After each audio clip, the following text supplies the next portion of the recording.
muito boa tarde a todos. Sejam bem-vindos a mais uma sessão de inscrição de julgamento do PJD da Federação Paulista.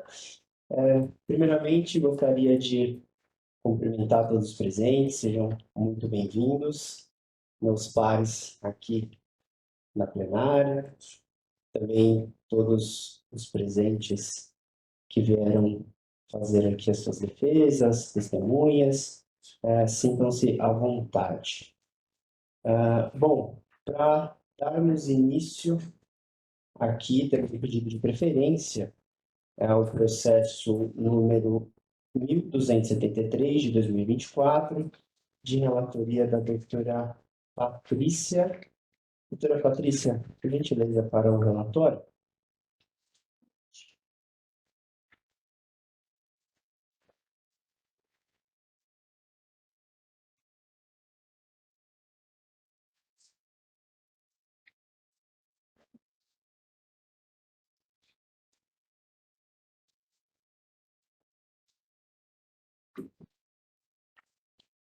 Boa tarde a todos. Bom, é o processo 1273, que deu início ao relatório com parte de uma notícia de infração, anexada aqui com o vídeo. Deixa eu passar para eles.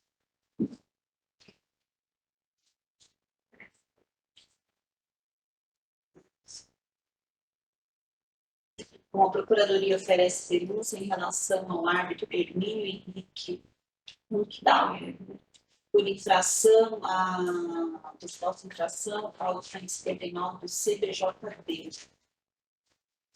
De acordo com a denúncia, né, que foi baseada aí na notificação feita pela equipe viária, bom, tem um lance aqui de jogo, né, que mais a gente vai assistir, e nesse respectivo lance, né, aos 48 minutos e 8 segundos do segundo tempo, o árbitro Hermínio toca involuntariamente na bola durante um lance de ataque do Palmeiras, e na continuidade da jogada, o árbitro assinala um pênalti para essa agremiação.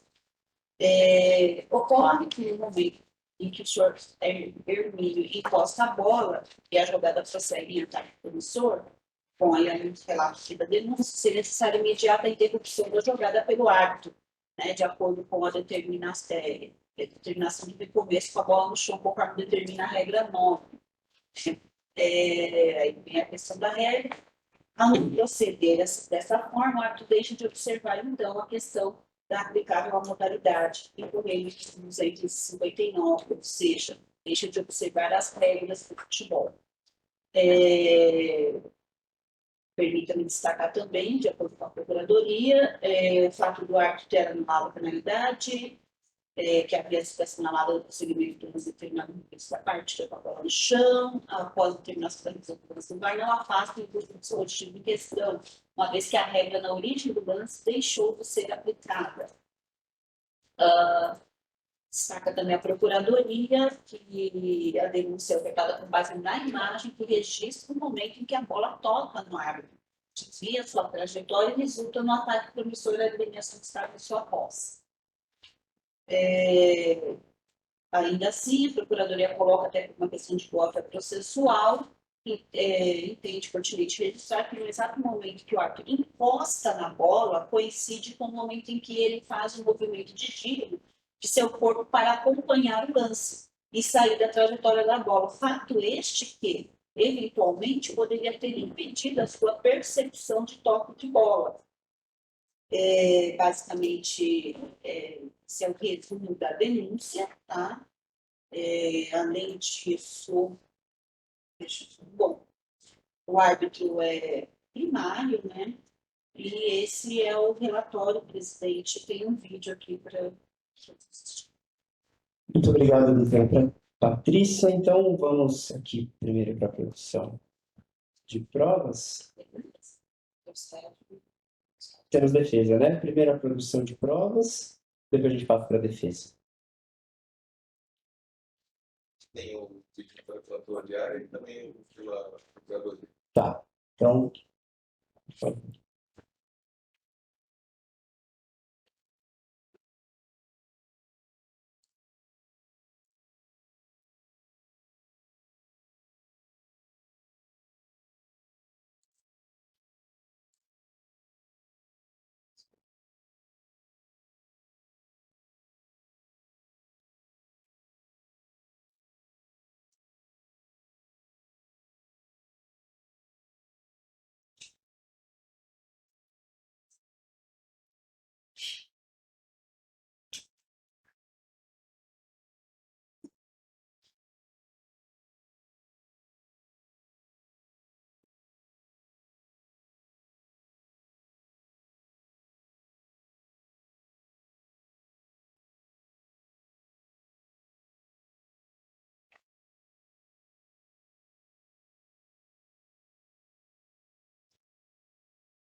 bicho da procuradoria só.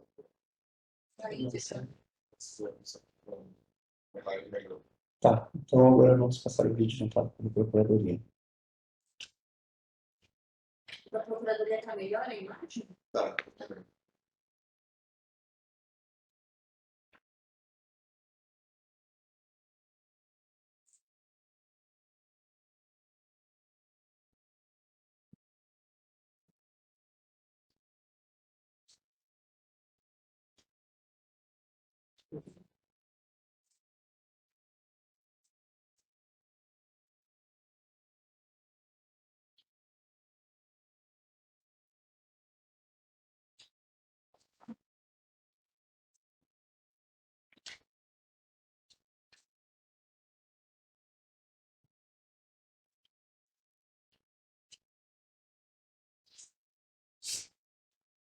Perfeito. Bom, agora nós temos defesa por parte do árbitro, também temos depoimento pessoal. Sim. Perfeito. Então, pode vir aqui, poder entregar o seu RG, por gentileza, para a secretaria.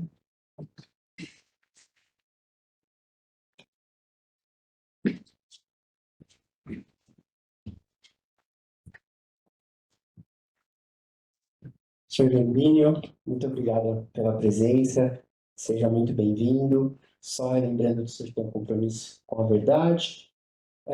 E nós vamos fazer as perguntas, vou fazer as primeiras perguntas, também vou passar para os outros auditores, procuradoria também, se quiser algum esclarecimento.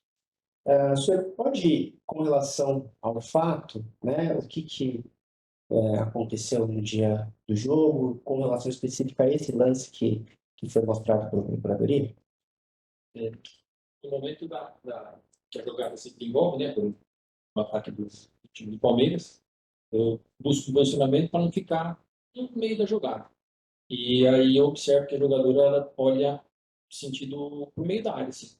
E é o momento que eu saio do meio para ir para a diagonal para ficar posicionado de frente para a área de ataque, né, no caso da Ferroviária. E nesse momento que eu saio dessa posição, eu passo em frente à jogadora da Ferroviária, uma jogadora. Aí ela fala, sai da frente, sai da frente. E no momento eu falo, desculpa, desculpa, porque eu atrapalhei, né, a jogada dela. E aí a jogadora muda a direção do passe. E eu percebo que essa bola vem, mais ou menos na minha direção, e no momento que eu estou falando, eu tento sair, mas não tenho a certeza se ela ia vir, se ela ia passar por mim. E aí no momento que é o toque, eu até falo com o rádio, pro VAR, né, para a cabine, falo, eu não sinto a bola tocar.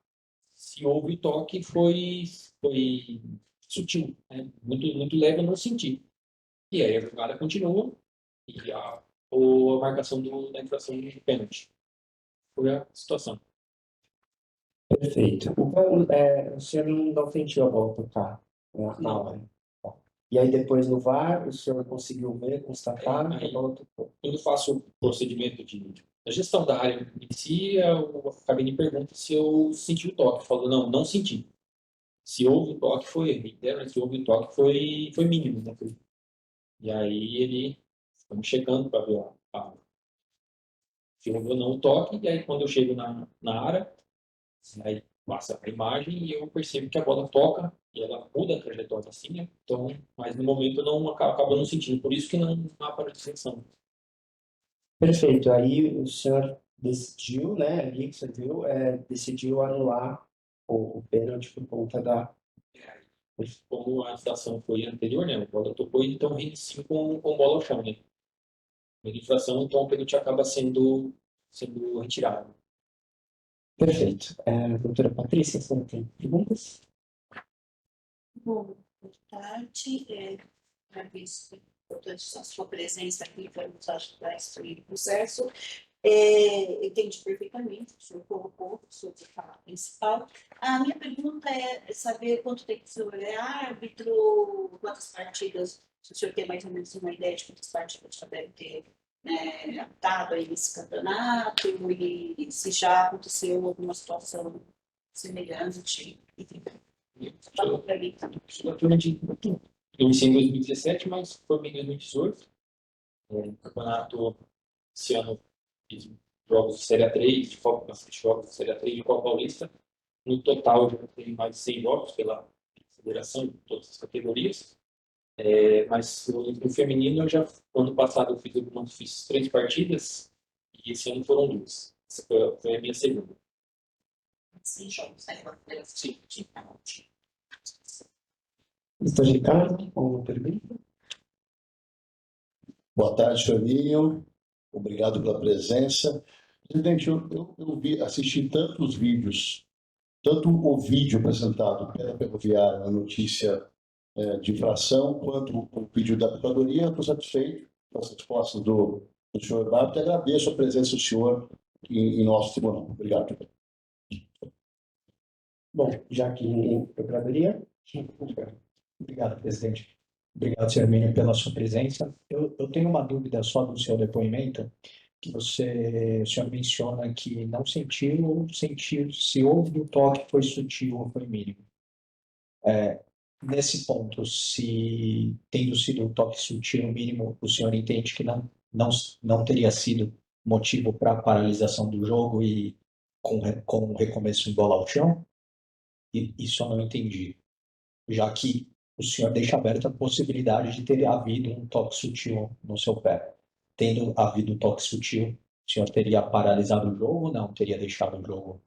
Então, se eu tivesse sentido o toque, aí a regra fala que as possibilidades de parar, né?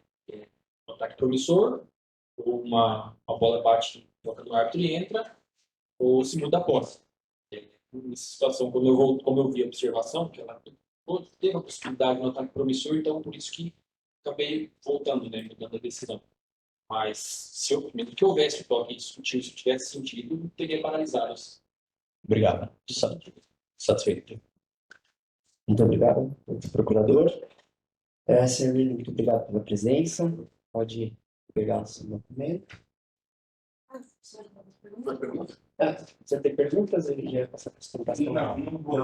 Não vou acrescentar nada de pergunta, porque acredito que ele já tenha respondido de uma maneira satisfatória a todos.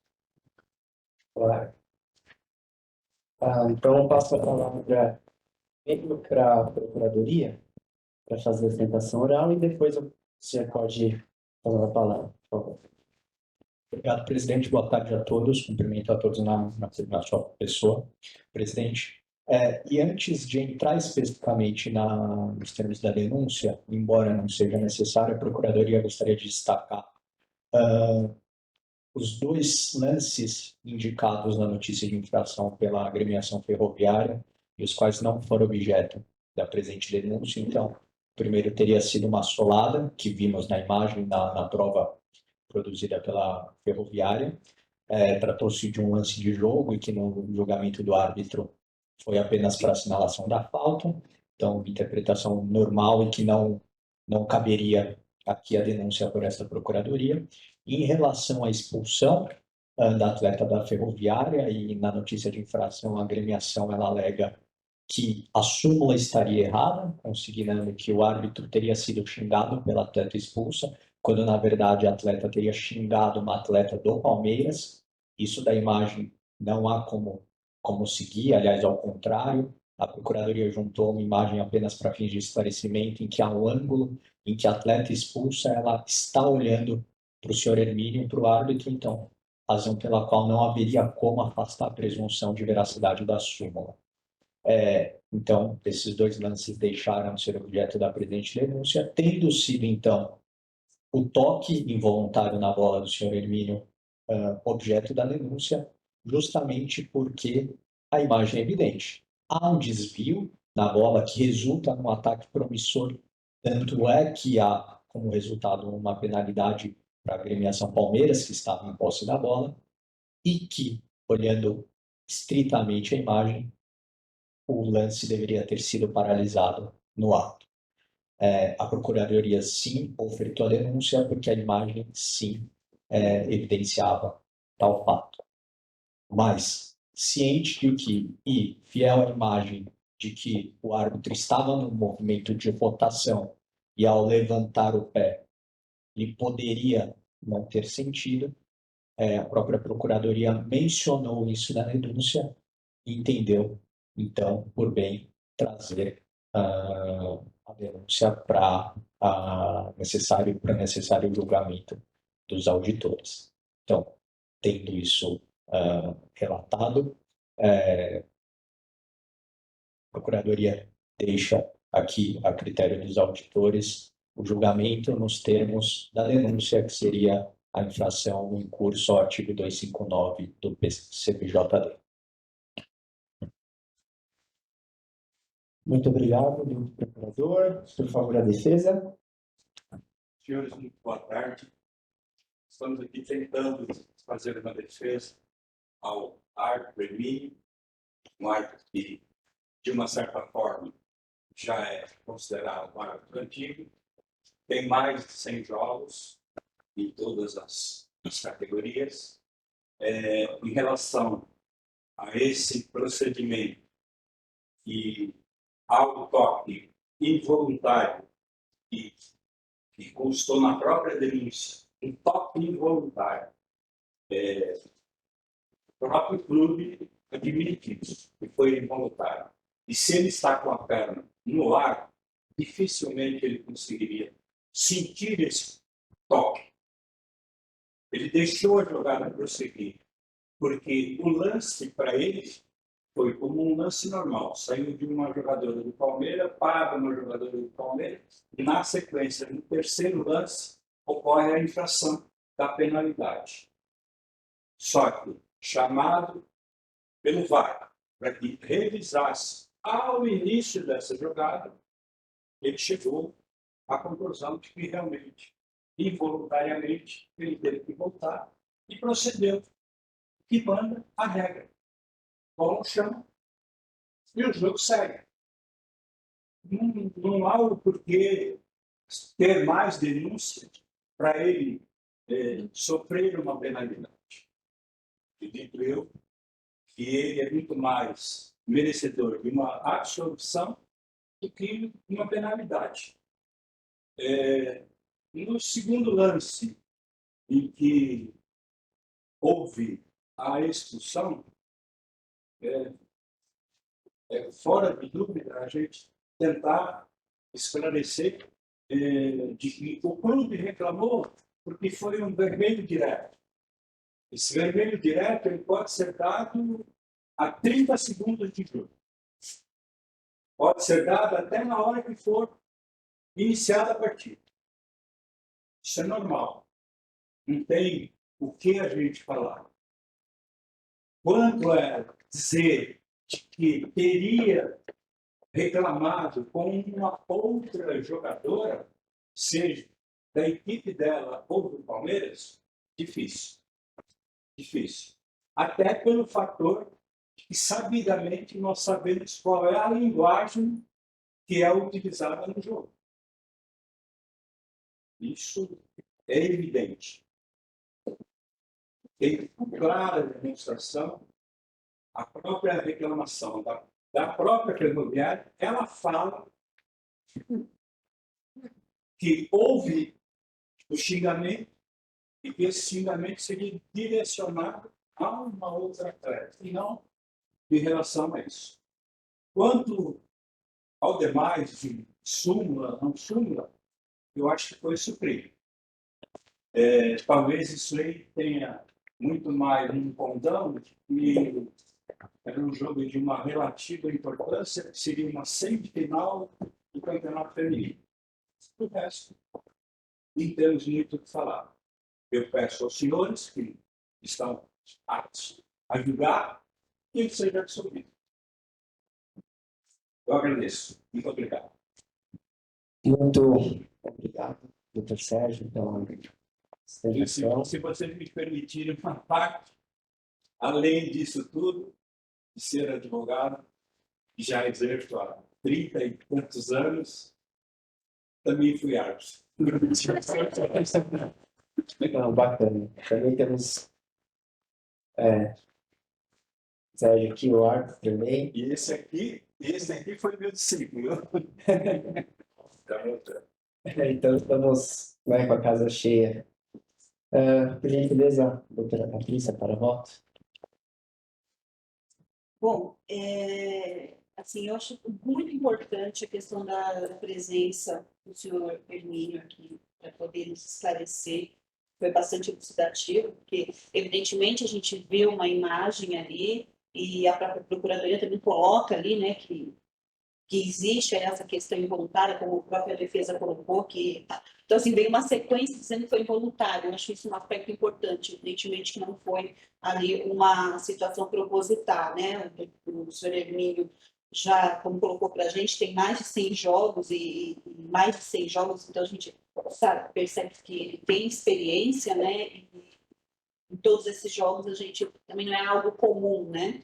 E eu achei muito relevante o depoimento do senhor Hermínio, quando ele destaca que ele não sentiu a bola, e também quando ele responde para a Procuradoria que, evidentemente, se ele tivesse sentido a bola, ele teria parado o jogo imediatamente, né, o que traz aí o fair play, literalmente, né, que é o que nós buscamos aqui no futebol.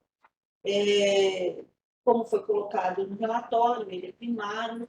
Eu entendo válidos os argumentos do árbitro, entendo a importância dos jogos, mas entendo também os detalhes que foram trazidos aqui. Não é o tipo de processo que a gente julga toda semana, né? Eu acho que dentro da situação que foi exposta por ele, eu entendo aqui não entendo pela absolução, mas, porque houve o toque, então não entendo pela absolução, mas considerando a primariedade dele, considerando o parágrafo 2º do 259, que permite que nós possamos aplicar a pena de suspensão convertida em advertência, considerando uma questão de pequena gravidade, eu acho que esse é o contexto desse processo. Então, diante desses meus argumentos, que foi exposto pelo denunciado, eu entendo pela aplicação do parágrafo 2º do 259 e aplico a pena de advertência por esses argumentos. Acho exagerado aplicar 15 dias para ele dentro desse contexto. Então, eu vou seguir o parágrafo 2º, assim como voto. Muito obrigado, doutora Patrícia. Por gentileza, doutor Ricardo, para o voto. Eu quero parabenizar, senhor presidente, doutor Douglas, pela denúncia realizada, com muito bom senso, com muito cuidado, com muito bom senso, e soube filtrar dos 11 ou 12, se não me engano, vídeos apresentados pela Ferroviária, acho que até mais, com mais de 12 lances, e que eu, sinceramente, também não enxerguei em um deles nenhum ato absurdo, nenhum erro grotesco, nenhum erro, interpretações, como é a arbitragem, como deve ser a arbitragem interpretativa. Apenas, obviamente, o único lance que saltou aos olhos foi realmente o toque involuntário na bola. Mas aí eu pergunto, senhores auditores,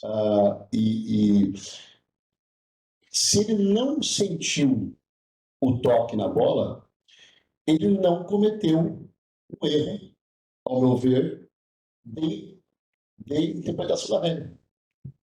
Se ele tivesse assumido que eu toquei na bola, mas eu não entendi, por exemplo, que era um lance promissor, e depois veio e deu-se um pé, eu entenderia que foi um erro de interpretação da regra. A bola bateu em mim e depois foi pro gol, entrou no gol. Também entenderia que era um erro de interpretação da regra. Mas como ele não sentiu, e pela imagem, o depoimento pessoal do senhor árbitro, senhor Emílio, ele afirma isso, e pelas imagens, também, ao que parece é isso mesmo, parece que ele não sente. Então, não teria como ele ter dado bola ao chão, já que ele não sentiu a bola batendo. Depois, quando foi avisado pelo VAR, olha, como ele mesmo disse, talvez tenha mudado a direção, ele tem encostado em você. Ele prontamente reviu o lance e a marcação do pênalti e voltou com a bola ao chão, como deveria ter sido realizado lá no início. Por isso, eu ouso discordar da doutora Patrícia e entendo que não houve não houve, como é dito no artigo 254, 209, perdão, ele diz literalmente deixar de observar as regras da modalidade. O caput, a hermenêutica, deixar de observar as regras da modalidade, eu não enxergo que aconteceu isso, porque ele não percebeu o toque voltado da bola. Por isso, o presidente Leôncio discordar da doutora Patrícia e meu voto é pela absolvição do senhor árbitro. Obrigado. Muito obrigado, doutor Ricardo. Gostaria de parabenizar a Procuradoria pelo bom senso na denúncia, também a presença do doutor Hermínio, também pela sua defesa. E eu gostaria de trazer aqui uma questão também dos dois auditores, pela coerência do julgamento nesse caso e por que eu estou falando isso. Porque nós, né, a nossa função aqui é justamente interpretar o fato, ver se adequa, né, a conduta, se a conduta se adequa ao fato típico, porque aqui ninguém, né, tem aquele ânimos, né, né, para julgar, e aí eu falo que a nossa comissão aqui, né, ela tem muito bom senso com relação a isso, também na Procuradoria, com relação aos auditores, porque em outros tribunais de justiça desportiva, né, a gente vê decisões discrepantes com relação ao que está sendo julgado, né?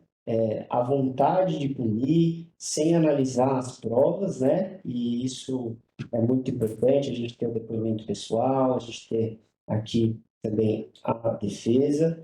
É muito importante a gente ter, né, esse bom senso, né? Vamos falar assim, porque senão a gente só teria o CBJD, não precisaria ter aqui o tribunal, né? Acontecesse, relatasse na súmula aí, e aí, né, seguia para a punição ou alguma coisa administrativa.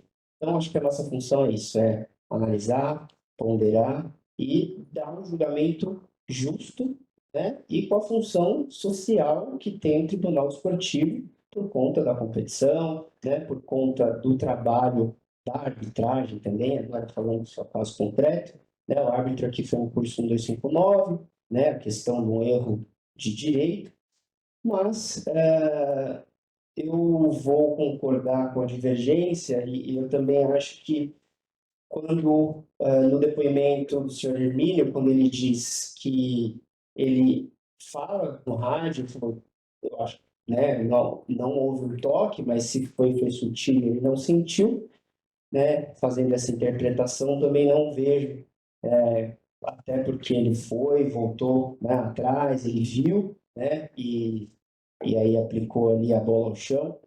Eu também considero isso, e também acho que essa é a nossa função. Assim como a doutora Patrícia também nos colocou que não seria justo, né, dar aqui uma punição de 15 dias para uma situação dessa. Nós tivemos situações diferentes na STJD em 2019, né, acho que o jogo da Ponte Preta, no qual o jogo foi anulado pelo 259 por um erro de direito, mas também interferiu na partida. Aqui nós estamos falando de um caso totalmente diferente, no qual nós tivemos provas e conseguimos analisar. Então, portanto, gostaria de parabenizar aos auditores, a defesa, a procuradoria, pela condução desse caso, e eu voto também pela absolvição do senhor Hermínio. Portanto, com relação ao senhor Hermínio Henrique Duarte, por maioria, ele fica absolvido da incursão do artigo 259. Esse foi o julgamento. Temos mais preferência? 12h39.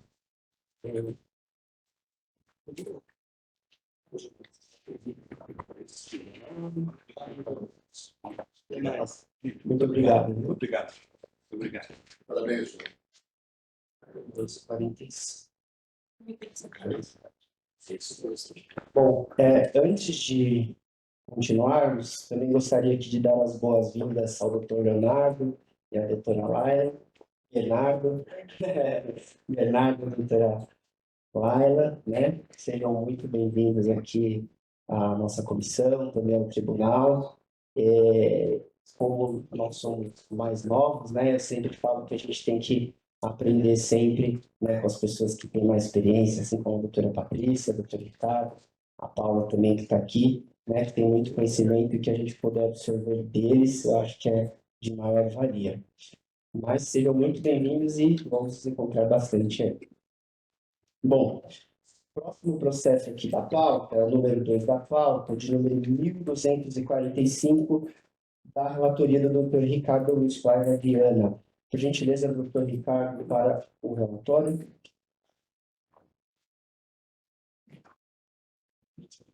Senhor presidente, é o processo 1245/2024,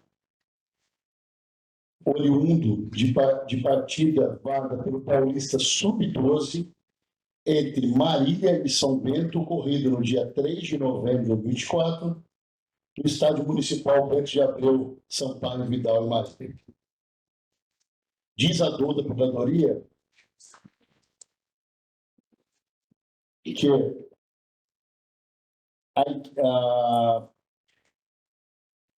diz a dor da Procuradoria que consta no relatório do diretor do jogo e também na súmula as seguintes anotações.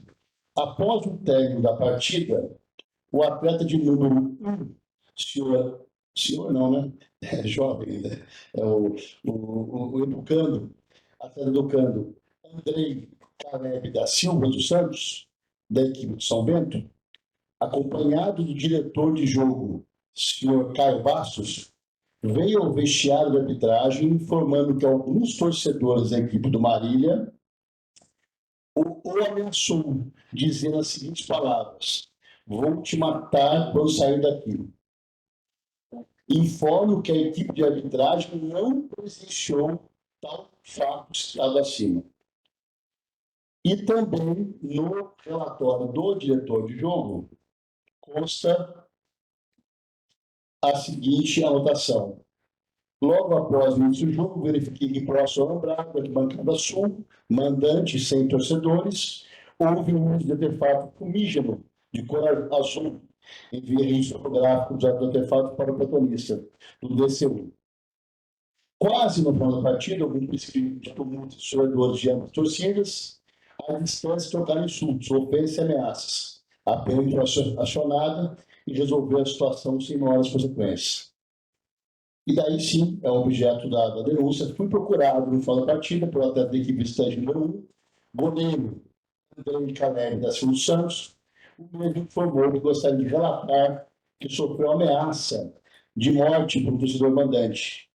Acompanhei até o vestiário da arbitragem, onde relatou o ocorrido. Destaco que não fui testemunho ocular do ato e que não foi possível identificar o referido torcedor.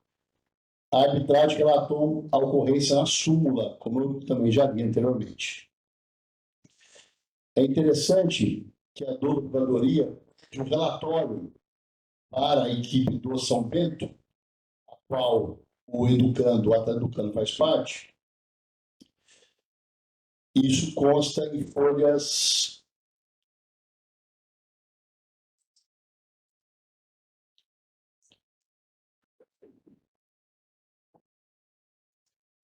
14.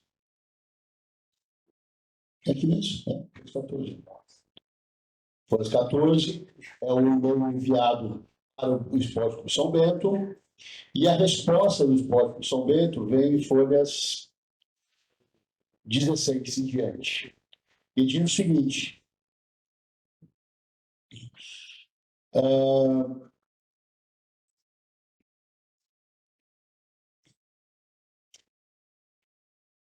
vamos lá, diz o seguinte: Após 10 minutos de partida, torcedores do clube mandante passaram a ofender os atletas da equipe de Sorocaba. Ofensas essas se acentuaram ao final do primeiro tempo da partida, que após e durante o segundo tempo do jogo, os torcedores passaram a fazer ameaças como: não é mole não, eu quero ver sair do Abrauzão. E segundo relatos do atleta da equipe visitante, os torcedores gritavam que quando saíssem do estádio eles iriam apanhar. Que diretamente o atleta Andrei Caleb da Silva dos Santos, os torcedores falaram para o Caleb que iriam matar ele. Esclarecemos que não foi possível verificar a existência de torcida organizada no local, apenas menção a torcedor em geral, não sendo possível individualizar a conduta do perpetrador de ameaça. E, em folhas 18, veio o relato do pai do atleta, educando o menor Caleb.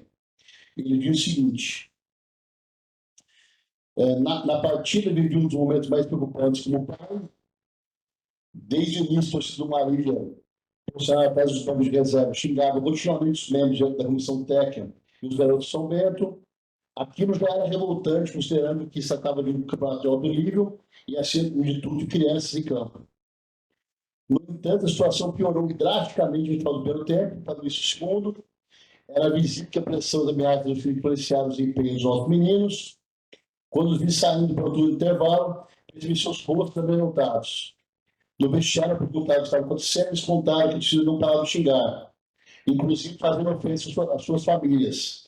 Estavam preocupados, temendo até mesmo alguma briga pudesse acontecer.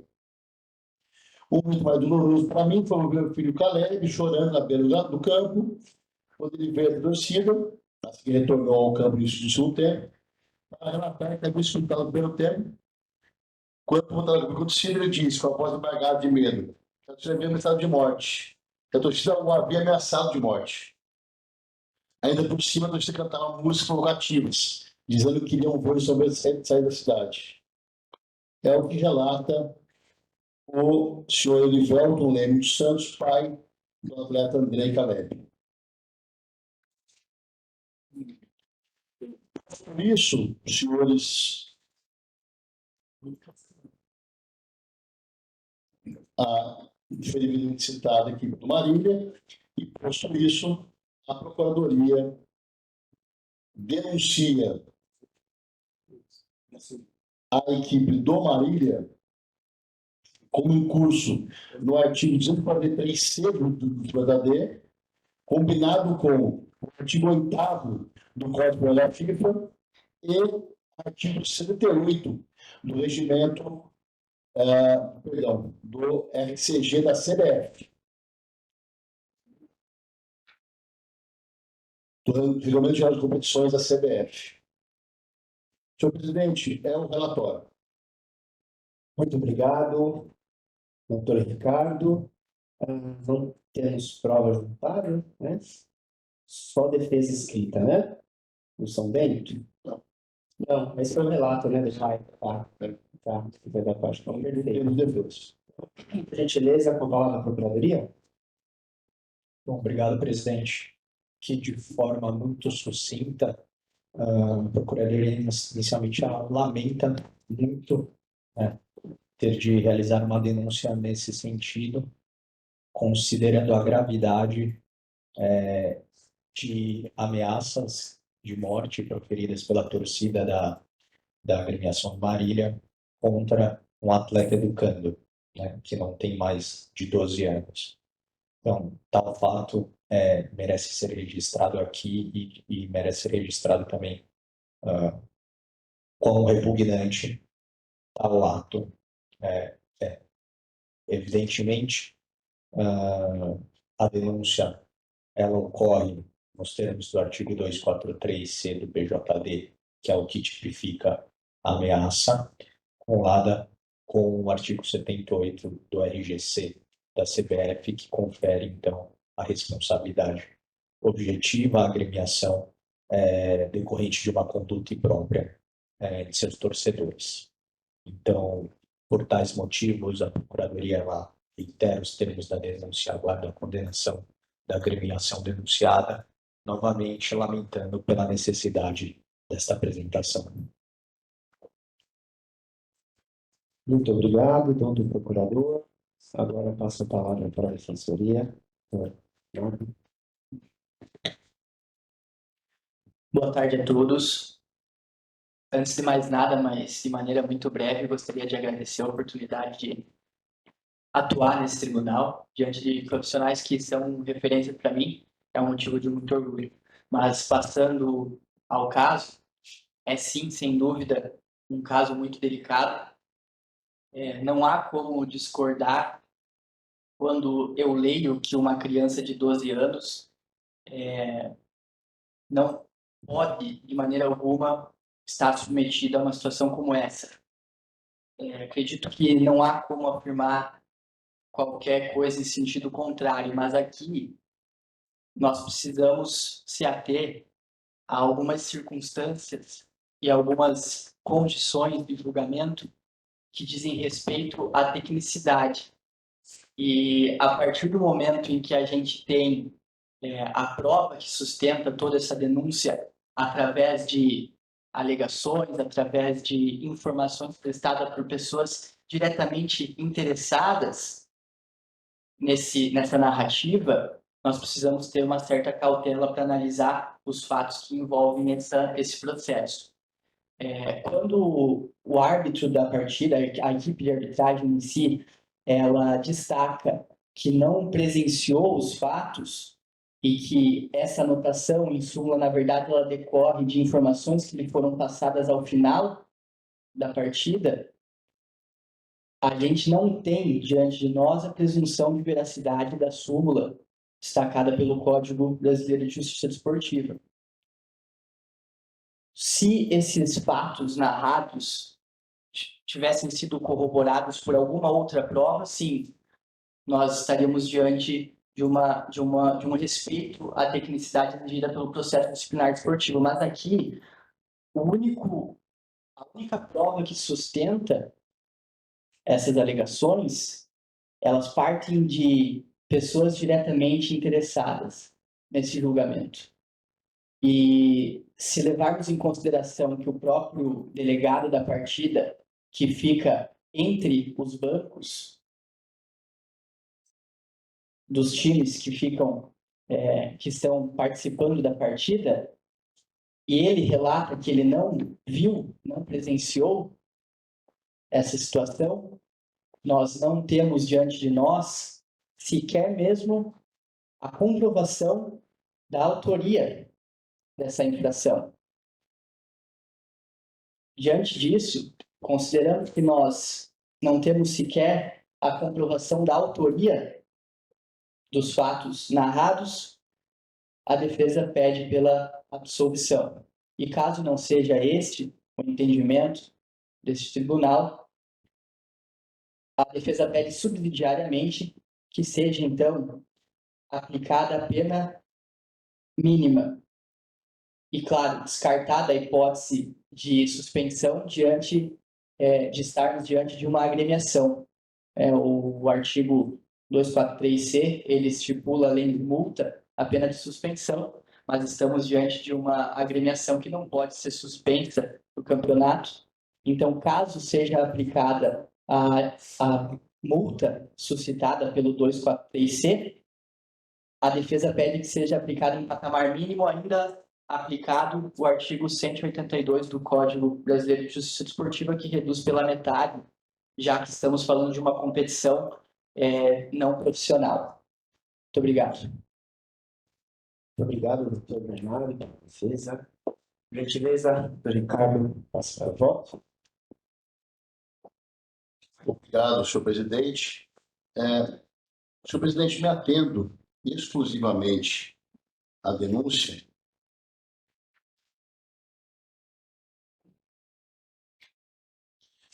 A denúncia ela foi realizada para condenar a equipe do Marília como incurso nos artigos 243C do Código Brasileiro de Justiça Esportiva, combinado com o artigo 8 do Código Disciplinar da FIFA e combinado com o artigo 78 do RCG da CBF. Vamos a eles, então. Começando pelo artigo 68 do RCG da CBF, que diz: os clubes, sejam mandantes ou visitantes, são responsáveis por qualquer conduta imprópria do seu respectivo grupo de torcedores, nos termos do Código Disciplinar da FIFA e do CBJD. Parágrafo único. A conduta imprópria inclui, particularmente, tumulto, desordem, invasão de campo, violência contra pessoas ou objetos, uso de laser ou artefatos incendiários, lançamento de objetos, exibição de slogans ofensivos ou conteúdo político, ou a utilização de qualquer forma de palavras, gestos ou músicas ofensivas, incluindo manifestações racistas, xenófobas, sexistas, homofóbicas, transfóbicas ou relativas a qualquer outra forma de discriminação que afronte a dignidade humana. Esse é o RCG, artigo 38 da CBF. Daí, podemos passar para o artigo 8º do Código da FIFA, que está em inglês na denúncia, e eu vou utilizar do tradutor, e parece a tradução é essa. A menos que especificado de outra forma neste código, as infrações são puníveis, independentemente de terem sido cometidas deliberadamente ou negligentemente. Em particular, associações e clubes podem ser responsáveis pelo comportamento de seus membros, jogadores, oficiais ou torcedores, ou qualquer outra pessoa que desempenhe uma função em seu nome, mesmo que a associação ou o clube em questão possa provar a ausência de qualquer falha ou negligência. Atos equivalentes a tentativas são puníveis. Qualquer pessoa que participe da prática ou infração ou induz alguém a fazê-lo, seja como instigador ou cúmplice, também pode ser sancionado. E o artigo 200 É o 243C. E, por último, o 243C, que diz ipsis literis.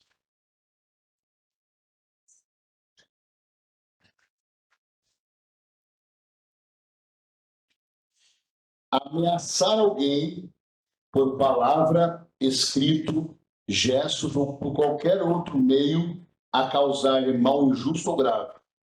Pena, multa de R$100 a R$100.000 e suspensão de 30 a 120 dias. Como bem disse o doutor procurador, e também concordou a defesa, é realmente algo muito que causa estranheza, que causa preocupação, algo que deve ser, sim, combatido firmemente pela justiça esportiva, quando crianças de 12 anos de idade, atletas educandos, que estão, como a palavra diz, para serem educados como atletas, recebem esse tipo de agressão, ameaça, ficam assustadas, talvez percam até a vontade de disputar pelo campeonato pela ameaça. Então, ao meu ver, é muito grave.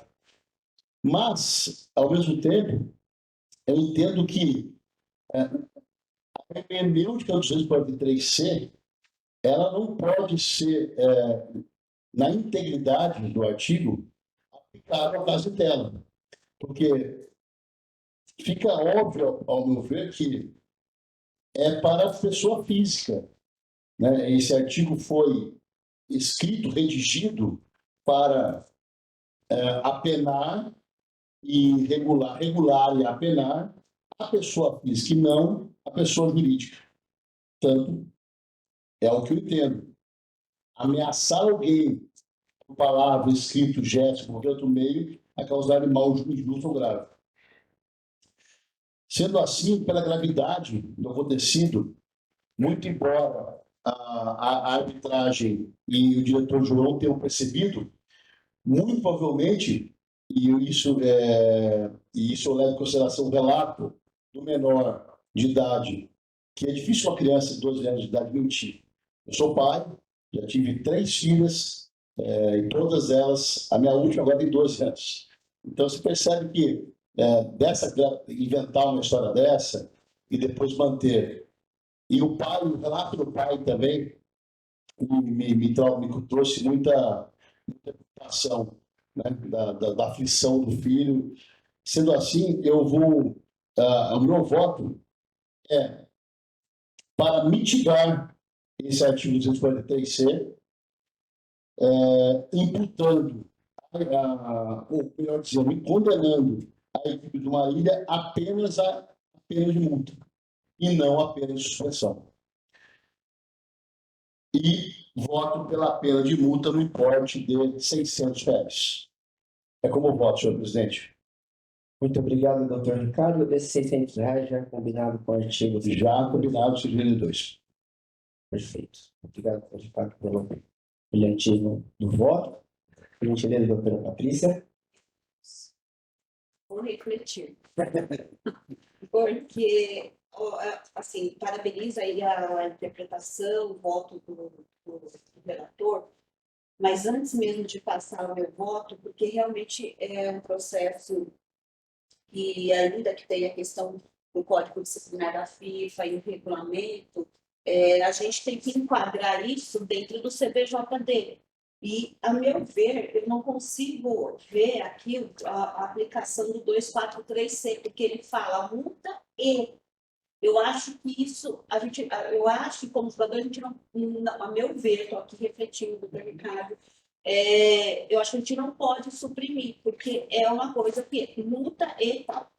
Eu acho que a situação é absolutamente grave, né? Especialmente porque a gente está falando de crianças de 12 anos de idade, e acredito que o pai não ia se dar o trabalho de ir lá reconhecer firma por autenticidade se essa situação não tivesse acontecido de fato com o filho dele, né? E eu acho que seria, ainda que a defesa tenha colocado que pode ser uma construção de narrativa, e ainda que a arbitragem não tenha visto, eu acho que a gente tem elementos que essa situação aconteceu. Inclusive, a ficha disciplinar aqui, o Marília já até foi julgado, né, pelo 257, ficha, 3 vezes. Então, assim, talvez não tenha conhecimento aos autos, mas estou levantando aqui uma hipótese de que imagino que tem uma torcida complicada. Quando a gente fala de tumulto, rixa, etc., pode ser que tenha aí o envolvimento da torcida.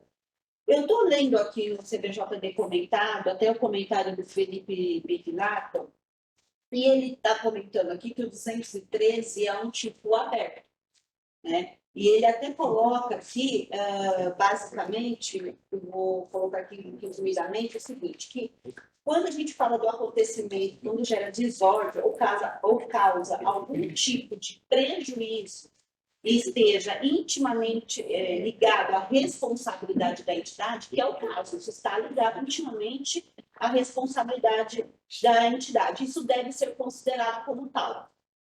Então, eu vou desclassificar, com base nesse entendimento que eu entendo pertinente, mas, assim, eu não consigo aplicar o 243.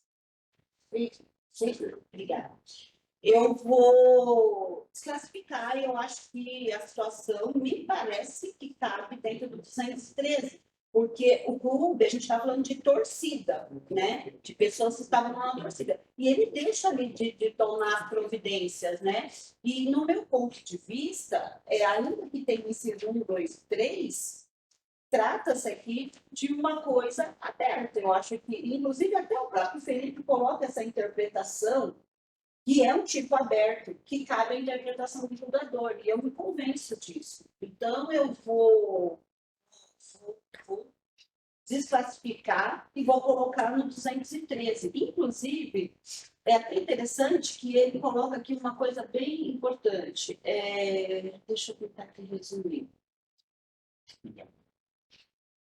Deixa eu ver aqui. Entende grande parte do nosso direito que a finalidade, então, tem o objetivo finalizar o torcedor de forma reflexa, ou seja, a condenação do clube pela desordem da torcida, seja por uma depredação, confusão, ou mesmo utilização de lei, aí é isso que é aberto, né? faz com que a pena aplicada ao seu clube tenha um caráter pedagógico indireto para servir de exemplo aos maus torcedores. E eu acho que é isso o contexto do caso. Então, nesse caso, eu vou destacar 213, considerando esse excelente comentário do Dr. Felipe Zaco, e é uma pessoa que traz muito, agrega muito no direito esportivo. Vou tratar 213, e considerando a reincidência e o tamanho da situação, eu vou divergir do relator, que aplicou R$600, já considerando o 182, e vou subir isso daí para R$1.000, tá? Já considerando o 182. Pela gravidade, pela situação, pela exposição das crianças.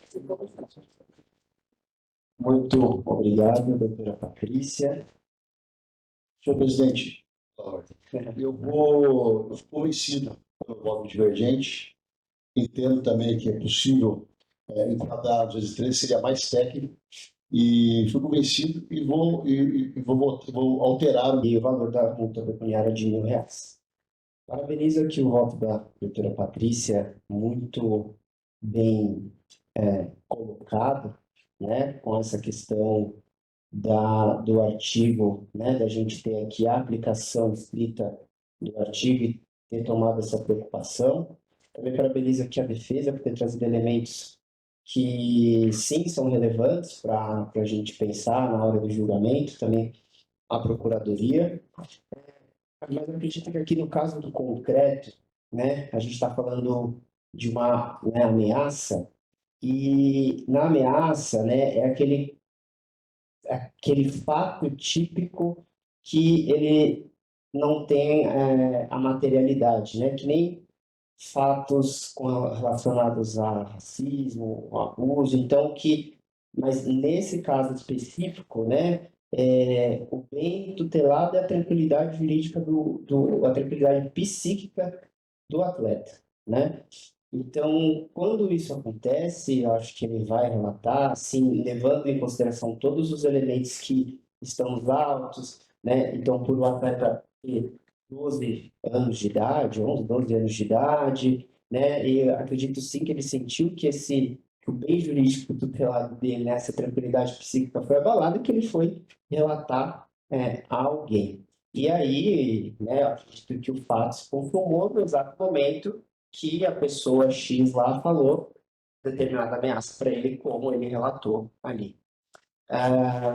Outros elementos também que a gente pode trazer é que o Marília, tá?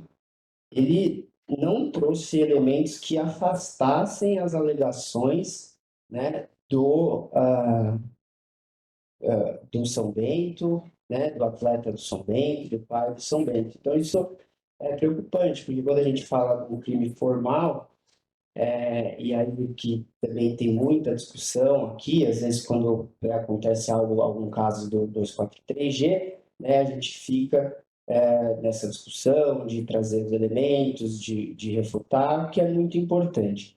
Na minha visão, considerando-se esse tipo, né, de crime, que quando você precisa ali da materialidade, etc., a palavra da vítima, ela tem um peso, né, particularmente para mim, ela tem um peso maior.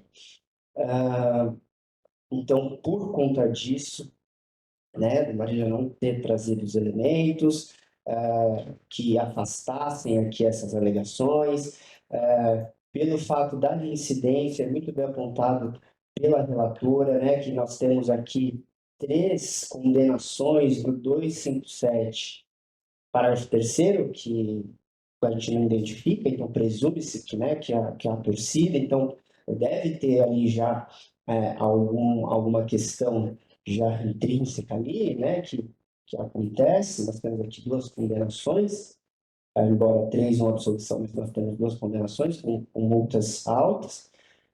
Então, isso me convence de que sim, houve alguma desordem, né, que até houve ameaça, porém, corroborando o que já argumentou a doutora Patrícia, não dá para a gente aplicar aqui no caso concreto por conta né, da leitura e da aplicação do artigo. Então, dito isso, eu vou acompanhar a doutora Patrícia, também o doutor Ricardo, pela condenação da agremiação Marília e a desclassificação para o artigo 213, inciso 1, no valor da multa pecuniária de R$ 1.000. Esse foi o julgamento. Bom, vamos para o próximo. Deixa eu ver aqui. 1267. Número 3 da pauta, processo número 1267 de 2024. Esse não foi a preferência, não, né? 1267 de 2024, de relatoria da doutora Patrícia. Por gentileza, para o relatório. Bom, fala do Estatuto 12, ferroviário e Rapsoc. A Procuradoria oferece denúncia em relação a Juliano da Silva, da equipe Real Soc, por infração 258, combinado por 62. Né? Então, o senhor. Na verdade, está Juliano e depois está Hugo. Não, Hugo é o educando, tá certo. Bom. Conforme consta aqui no relato da denúncia, o atleta educando Hugo Emanuel Santos da Silva, da ferroviária, foi substituído, enfim, pela partida, né? Houve duas situações, né, que aconteceram essa substituição. Na primeira situação, houve aí um uso de força excessiva, atingindo o adversário do árbitro, trava na chuteira sem direito ao adversário, na disputa de bola, informando a arbitragem que não teve necessidade de atendimento médico. Na segunda situação, aconteceu a substituição por atingir o adversário Miguel nas costas, sem a disputa de bola, por força temerária. E aí a questão do mesmo já tinha sido advertido, né? 162, essa situação em que o educando tem limite de 14 anos, então fica a relação do árbitro. Então, diante disso, está denunciado no 258 do senhor Juliano, né, está denunciado no 258 do CBJP, que é o técnico do clube. O senhor Juliano é primário. Outro detalhe que eu acho que está trazido aqui na denúncia é que ele não participa, ele não era técnico desse educando na primeira situação ali de substituição.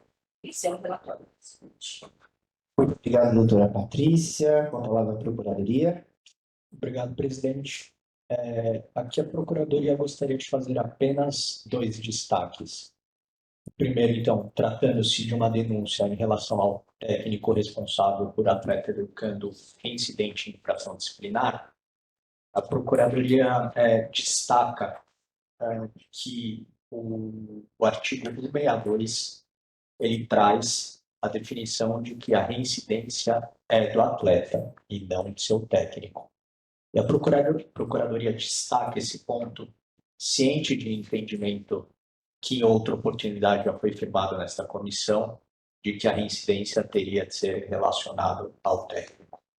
Então, esse é o primeiro ponto. O artigo é muito claro no sentido de reincidência do atleta, e assim o pela necessidade, né, de não da punição em si, mas da educação a ser conferida ao atleta educando. Se assim não fosse, a penalidade aplicada ao técnico responsável na oportunidade da incidência, poderíamos aí ficar com uma letra morta do CBJD. E quanto à denúncia nos termos do artigo 258, simplesmente porque ele traz em seu caput, né, qualquer conduta contrária à disciplina ou à ética desportiva. Então, justificado por esses 2 pontos os termos da denúncia, a Procuradoria aguarda a condenação nos termos denunciados. Muito obrigado, doutor Douglas. Agora passo a palavra para o doutor Bernardo, defensor.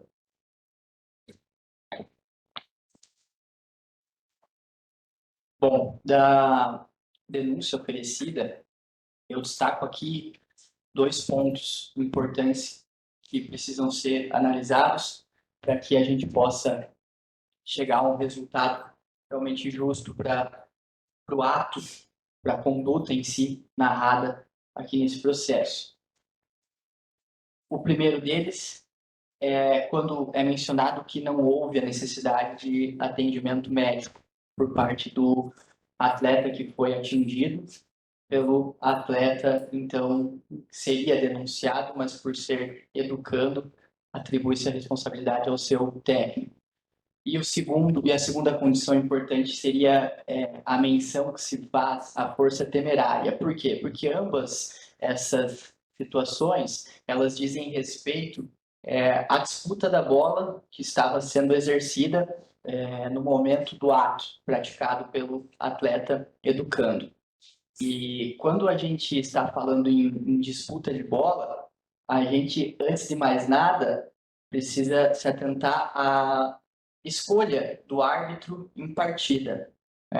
Na súmula e nos relatos que temos, nós podemos observar que o árbitro da partida aplicou a punição cabível ao atleta, de modo que ele fosse disciplinarmente afastado do jogo, da continuidade do jogo, que não pudesse mais ali participar, também como uma medida educativa.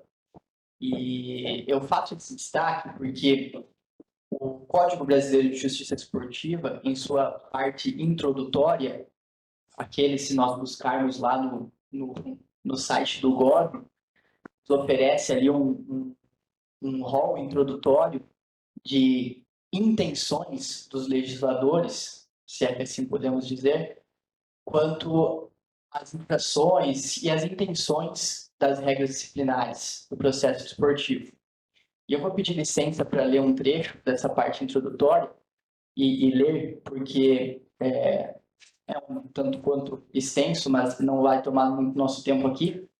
Mas o código diz que a intenção é que se zele sempre que possível pela prevalência do resultado da competição, evitando-se intervenções desnecessárias e prejudiciais ao bom andamento, e em que as condutas sejam avaliadas de acordo com o padrão de atuação prova e legal esperado para a respectiva modalidade, não somente no que toca à aplicação de suas regras, mas também com relação ao respeito perante o adversário, ao público e à ética.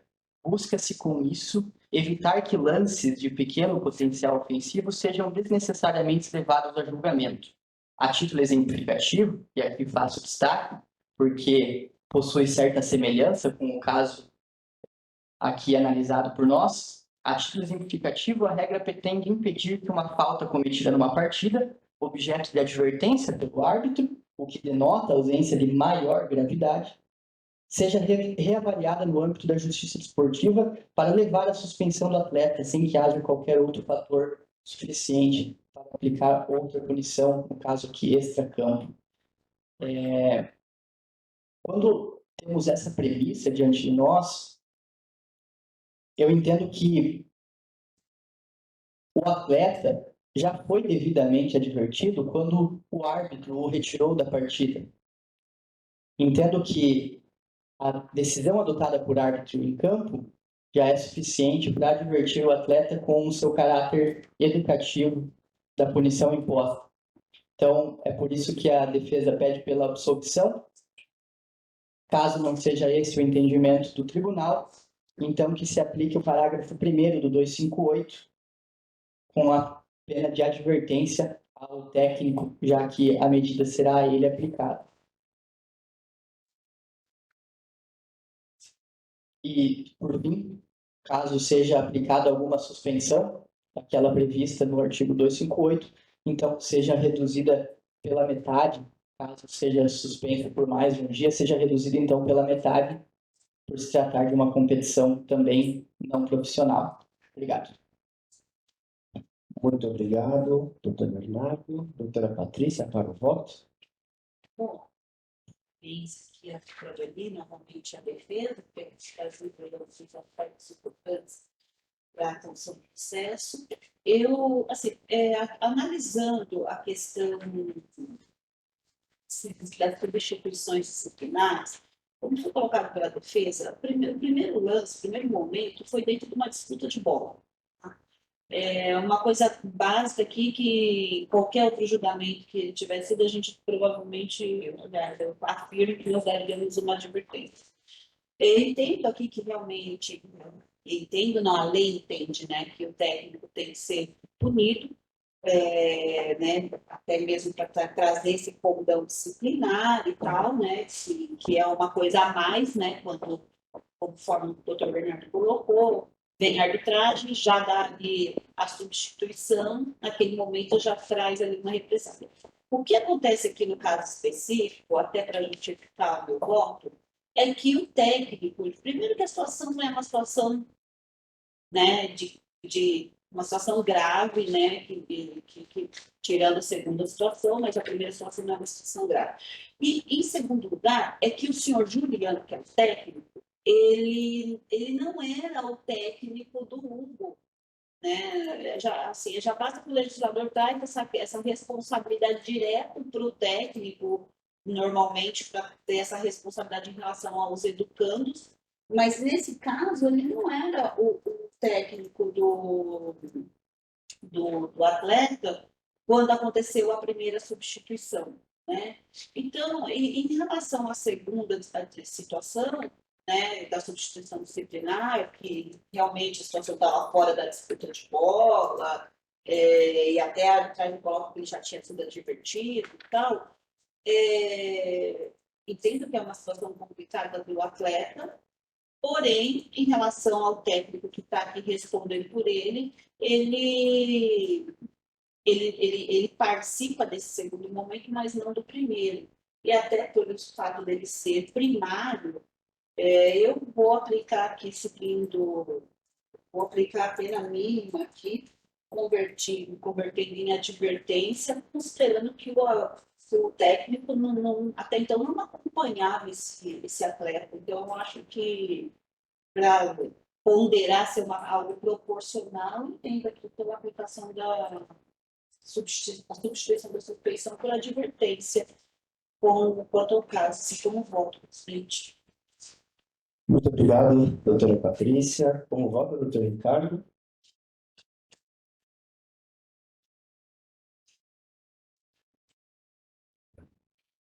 Senhor presidente,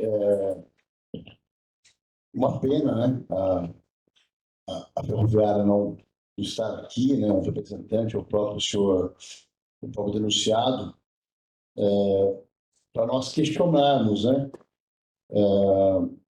as medidas cabíveis para orientar e inibir novas infrações, né, que é o ponto mais importante relacionado a esse artigo, ao meu ver.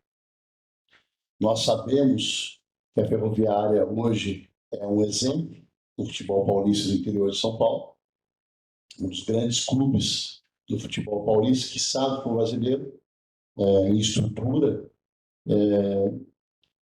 E eu fico, sinceramente, eu discordando e ouso discordar do caríssimo doutor procurador, eu não estou convencido que esse artigo ele se refere a hermenêutica dele refere-se apenas ao educando. Eu entendo. Ainda acredito que ele também tenha que ter um laço com o seu treinador. Senão fica uma coisa ainda mais. Esse artigo já é um artigo discutível a nível de construção, ao meu ver. Eu sou muito mais adepto ao regulamento específico da competição, que também consta essa punição, né, aos técnicos, mas quando o técnico está presente nas duas partidas. Porque qual é fica muito estranho, ao meu ver, fica muito antijurídico, ao meu ver, o técnico estar apenas na segunda partida.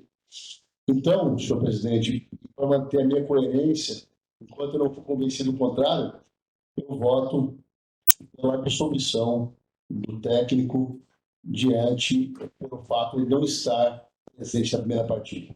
Obrigado. Muito obrigado, doutor Ricardo. Gostaria de parabenizar novamente a Procuradoria e também a brilhante defesa. Eu vou acompanhar a doutora Patrícia na pena de suspensão, conversão e advertência. Eu só gostaria de pontuar, e aí é uma opinião também, né, que houve aqui as duas divergências com relação a esse artigo 162 do CBJD, que nos traz aí, né, bastante discussão, né, objeto aí de discussão para reforma, etc. Eu vou pedir a vênia aqui ao doutor Ricardo, em relação à crítica que ele faz e também à discordância da Procuradoria, mas eu enxergo que a reincidência da prática de infrações disciplinares previstas nesse Código por menores de 14 anos. Eu acho que fica claro. E com relação à inconstitucionalidade dele, eu não vejo dessa forma, uma vez que a gente está numa estrutura privada esportiva, né? Esse é o meu entendimento. Tudo bem, a responsabilização pode ser uma coisa um pouco a mais, né? Que foi, o código foi feito lá atrás e tal, precisa de uma atualização. Ok, mas, nesse sentido, a gente tem uma estrutura jurídica privada, né? No qual o técnico, o representante legal na competição, ou seja, quem responde se não tiver o técnico, é o auxiliar técnico que está ali, que está vinculado ao clube, que está vinculado à federação, que responde pelo atleta na competição. Errado estaria se fosse o pai de um atleta aqui nessa questão, enfim, alguém que não participasse da estrutura jurídica desportiva, enfim, do campeonato ou da instituição, vamos dizer assim, melhor. Então, só, né, para fins de discussão, fica o senhor Juliano da Silva, do Real Soccer, advertido por maioria. Juramento encerrado, vamos passar ao próximo da pauta. Um dos momentos também foi adiado. Próximo.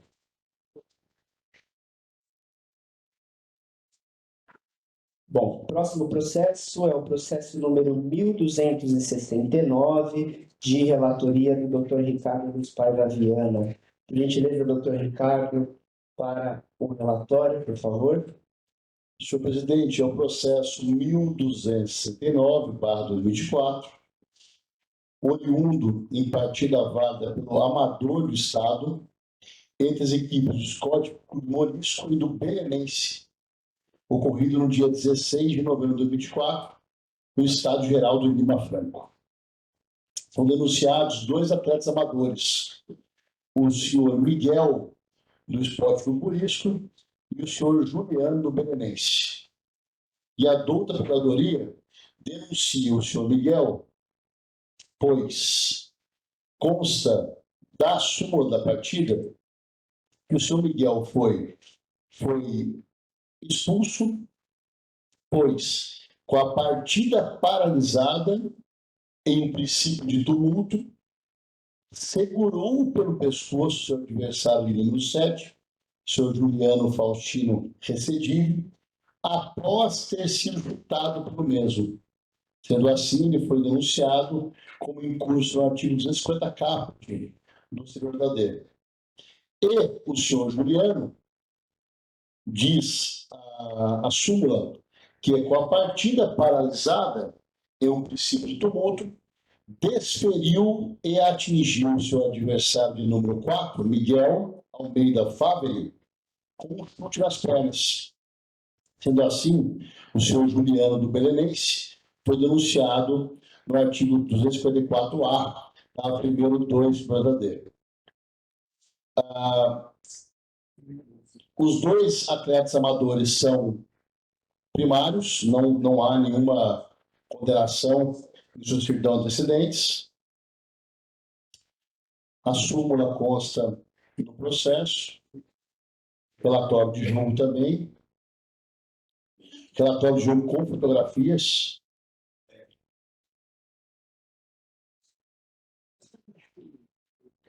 Não há defesa escrita, senhor presidente, é o relatório do processo. Muito obrigado, doutor Ricardo. Com a palavra, a Procuradoria. Obrigado, presidente. Aqui, apenas por uma questão da ordem fática, a Procuradoria ela vai inverter a sua sustentação, no sentido, para tratar primeiro do senhor Juliano, denunciado nos termos do artigo 254-A, a súmula, com a sua presunção de veracidade, acho que ela é muito clara, de que a partida estava paralisada, não havia disputa de bola. Então, o atleta denunciado, o senhor Juliano, ele acertou um chute nas pernas em um atleta adversário. Então, quanto a isso, parece claro e evidente se tratar, de fato, de uma agressão, razão pela qual a denúncia foi ofertada nos termos 254-A já mencionado. E, seguindo a ordem, e apenas para esclarecer o fato da denúncia do senhor Miguel ter sido realizada com base em curso no artigo 250 caput do CPJD, em razão de, justamente, o senhor Miguel ter sido a vítima do chute, da agressão realizada pelo senhor Juliano. Então, a Procuradoria, sopesando o fato de ter sido agredido, né, de ter sido uma resposta, mas, obviamente, houve aqui, então, um ato, né, que a Procuradoria entendeu por bem classificar dentro do 250, em razão de, após ter recebido ali a agressão, o senhor Miguel ele segurou pelo pescoço o atleta que o agrediu. Então, nestes termos, a Procuradoria aguarda a condenação de ambos os atletas nos termos denunciados. Muito obrigado, doutor procurador. Agora passo a palavra para o defensor.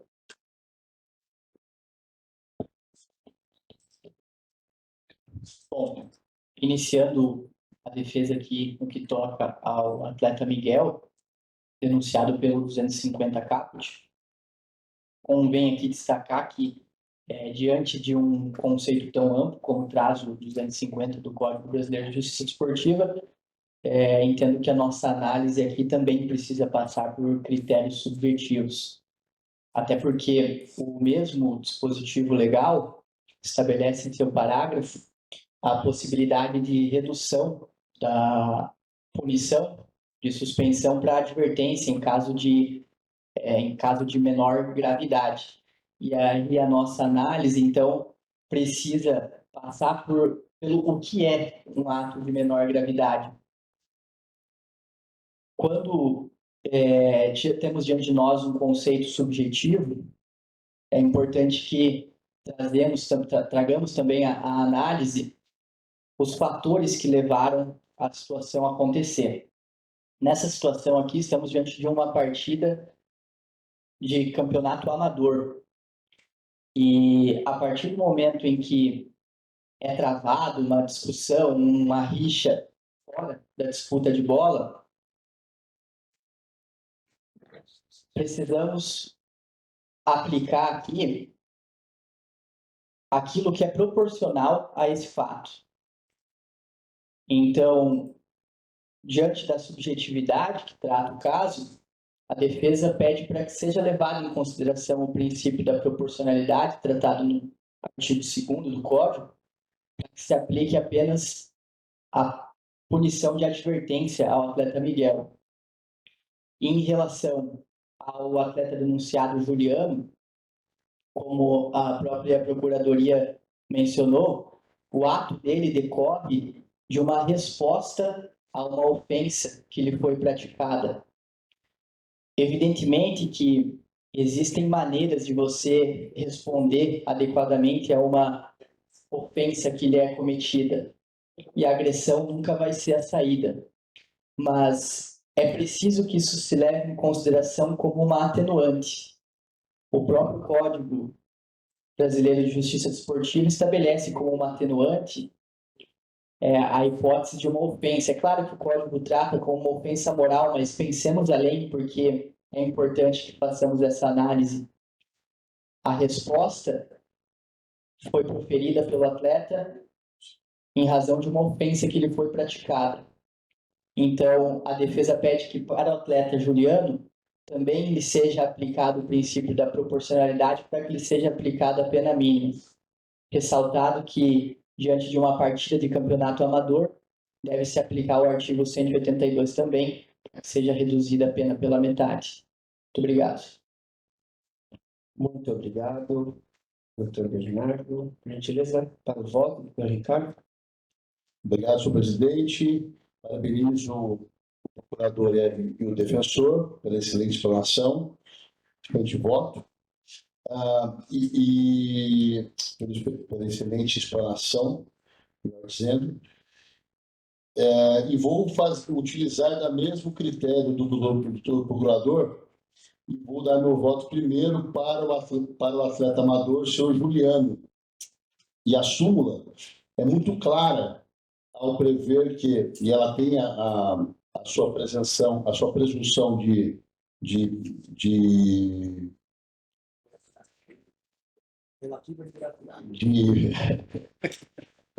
presunção de relativa veracidade, e ela foi muito clara ao dizer que, com a partida paralisada, desferiu e atingiu seu adversário de número 4, Miguel, com um chute nas pernas. E isso caracteriza, ao meu ver, de forma clara e precisa o artigo 254-A, parágrafo número 2 do PSD.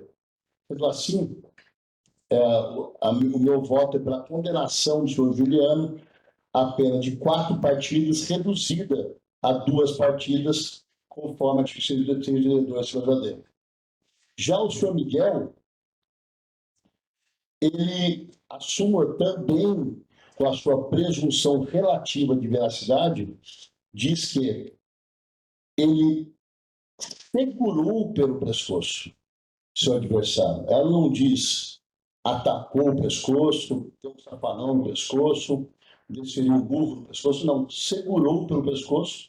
Ao meu ver, e como bem disse o procurador, num ato muito mais de defesa após ter sido escutado pelo mesmo, pelo senhor Juliano. Sendo assim, eu entendo também como o caso clássico dos 250 caput e parágrafo 2º, que eu transformo em advertência como eu voto, senhor presidente. Muito obrigado, doutor Ricardo. Como vota a doutora Patrícia? Com a advertência conforme 250 caput. 250 parágrafo 2º, perdão. Ai, vou levantar um pouco. Bom, vamos lá.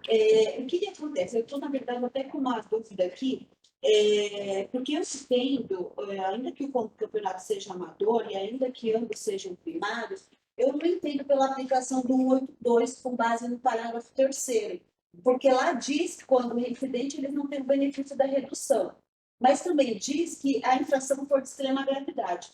Eu acho que a situação em si é de extrema gravidade. Eu acho que no momento que você está dentro do campeonato, a gente está, eu volto a dizer pela milésima vez, a gente vive uma sociedade violenta, a gente tem o futebol aqui como uma forma que a gente até falou no julgamento anterior, de questão de socioeducativa, e eu acho que o caso aqui em Tela, ainda que não seja reincidente, mas ele traz a questão da infração de extrema gravidade.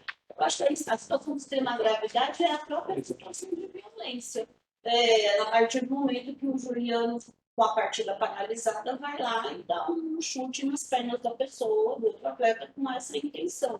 Eu acho que você não precisa chegar... Acho que isso já é um extremo, né? No meu ponto de vista. Então, eu não acho que quando você chega esse contexto de violência, com a partida paralisada, poderia ter uma situação maior, né? Poderia ter crescido isso. Eu não entendo que eles devem ser beneficiados pelo 182 pela metade, né? E até volto de novo trazer aqui um comentário de um colega no CBJD, que ele até faz uma situação bem parecida, que ele coloca a situação hipotética fundamentando 182, justamente numa agressão física. Ele coloca assim, se o Giba é um atleta não profissional e ele comete um ato de agressão física, a pena dele cai para metade. Agora, se é o Neymar que comete o mesmo ato de agressão física, então a pena dele tem que ser preenchida pelo simples fato que ele é profissional. Será que a gente não tem que analisar aqui, que é uma questão também de análise, quer dizer, então que os atletas, só porque eles estão dentro de um campeonato amador, permite a gente reduzir pela metade, sendo que houve ali um contexto de agressão física, e inclusive o parágrafo 3º fala, e se a infração for de extrema gravidade, será que a questão da violência em si já não é por si só extrema gravidade? Será que alguém precisa se matar dentro do campo para a gente poder aplicar o parágrafo 3º? Eu estou refletindo aqui nisso. A gente aplica muito o 182, mas a questão mais no contexto de violência. Então, assim, na verdade, eu estou até com dúvida com esse parágrafo 3º, porque ele fala reincidente, né? E a infração for de extrema gravidade, mas eu acho que qualquer situação de violência não é de extrema gravidade? Será que, por sorte, o cara não, enfim, não teve um problema maior, mas, enfim, né? Eu estou realmente com essa dúvida aqui sobre essa questão. Não sei se a gente vai aplicar, porque me surgiu uma dúvida que eu ainda não estou certa sobre essa questão do 182, porque ele fala reincidente e a infração de extrema gravidade, mas eu acho que a situação de extrema gravidade, quando se trata de jogo parado, eu acho que já está preenchido aqui. Eu acho que eu vou votar conforme como o doutor Carlos, vou votar de acordo com a minha consciência e, enfim, depois a gente vai discutindo isso, né, pensando. Então, eu vou...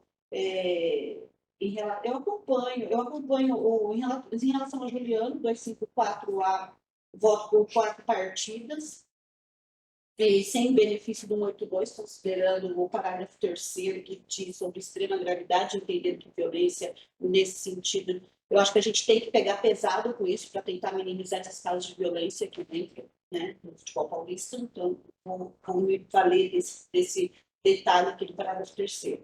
E em relação ao Miguel, né, que reagiu, ele poderia também não ter reagido, eu vou aplicar uma partida. Muito obrigado, doutora Patrícia.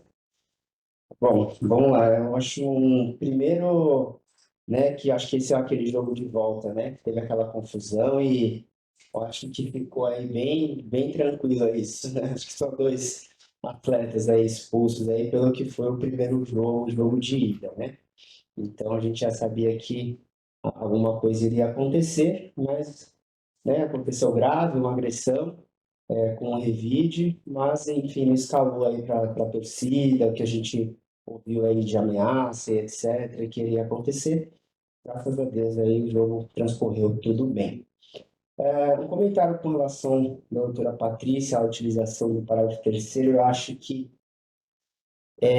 foi muito bem muito bem colocado mesmo, para a gente usar o parágrafo 3º, às vezes a gente acaba até esquecendo, mas eu vou me manter aqui a leitura do artigo e como se, né, infelizmente o atleta não é reincidente. Se ele fosse reincidente e a infração fosse de, né, que eu considero sim que a agressão é de extrema gravidade, aí eu aplicaria sim as 4 partidas. Mas eu vou acompanhar com relação ao Juliano Faustino recidive, eu vou acompanhar aqui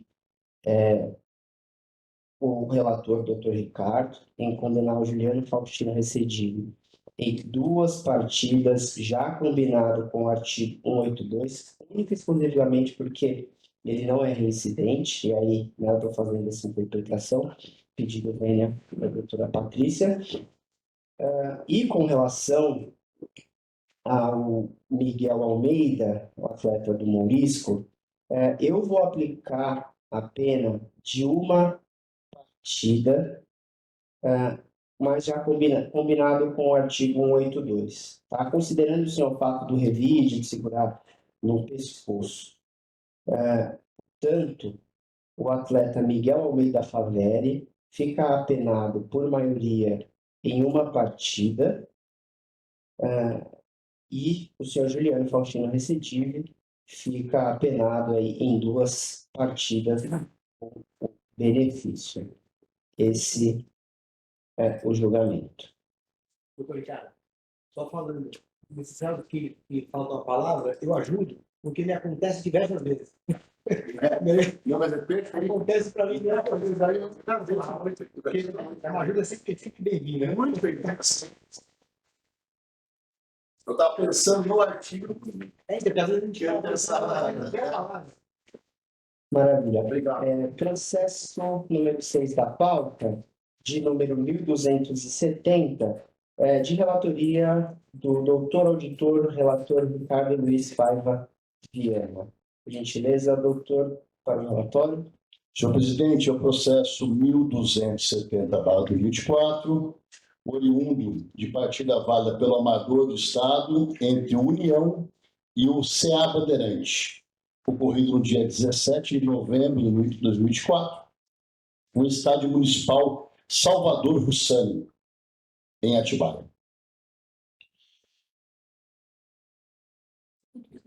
Já estive lá algumas vezes. Senhor presidente, a adulta procuradoria denuncia a agremiação do União FC Futebol Clube de Atibaia, pois, conforme considerado na súmula da partida, a agremiação do União, mandante da partida, não providenciou a bandeira do Brasil durante a execução do hino nacional. E a bandeira do Brasil, senhor presidente, é obrigatório diante do artigo 10, inciso 2 do RGC.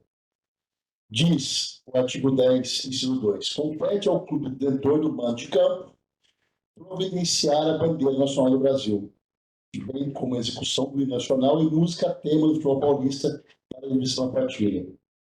Portanto, adota, diante da presunção de veracidade cumprida ao relatório do jogo, artigo 58, letra D, a adulta procuradoria denuncia a equipe amadora do União as penas do artigo 1913 do letra D. A equipe do União já foi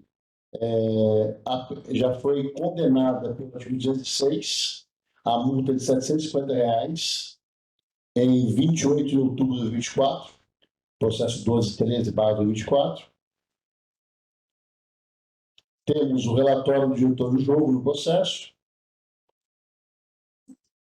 como também a súmula, o relatório do jogo. Relatório do jogo e a súmula. Não há defesa escrita, senhor presidente, devidamente citado, é o relatório. Muito obrigado, caríssimo. Com a palavra da Procuradoria. Senhor presidente. Muito obrigado, doutor procurador. Defesa.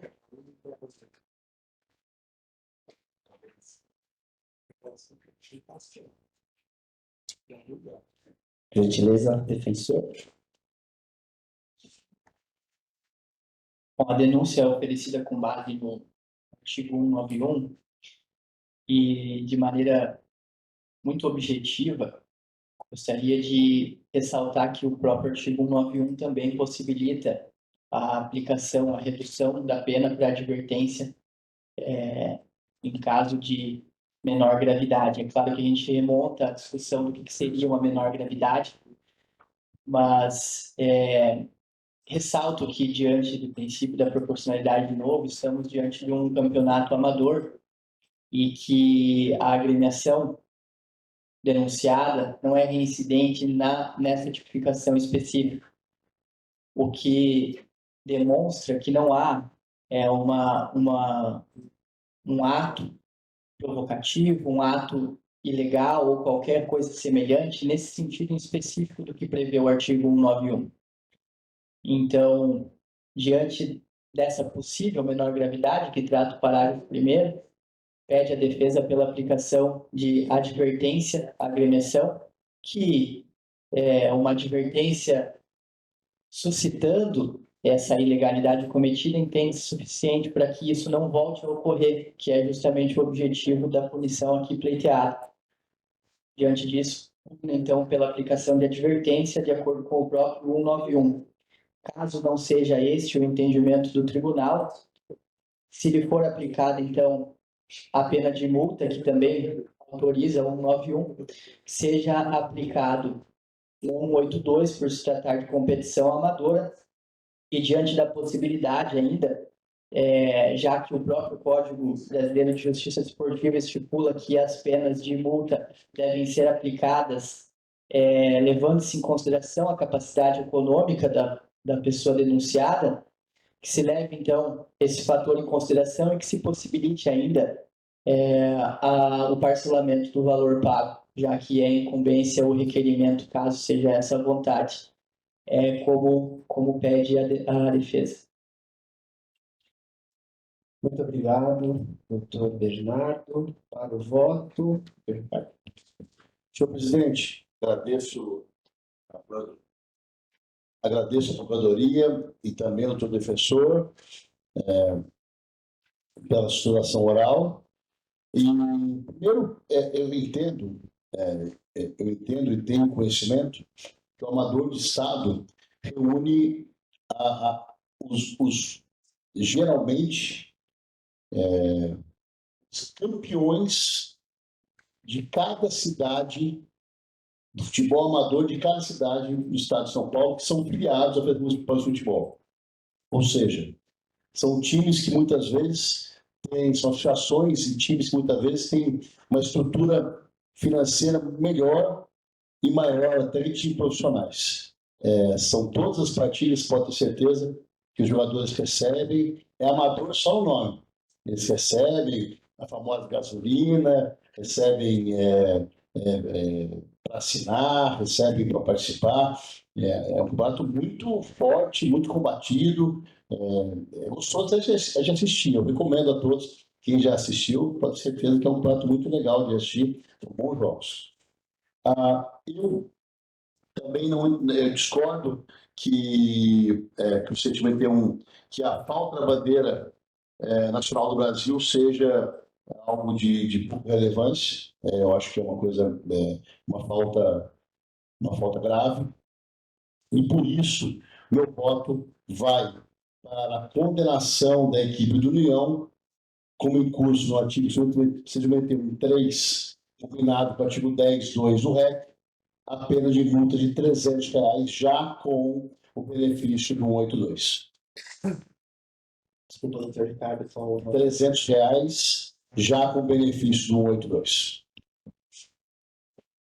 Por gentileza, doutora Patrícia, para voto. Feliz as considerações do relator e acompanho.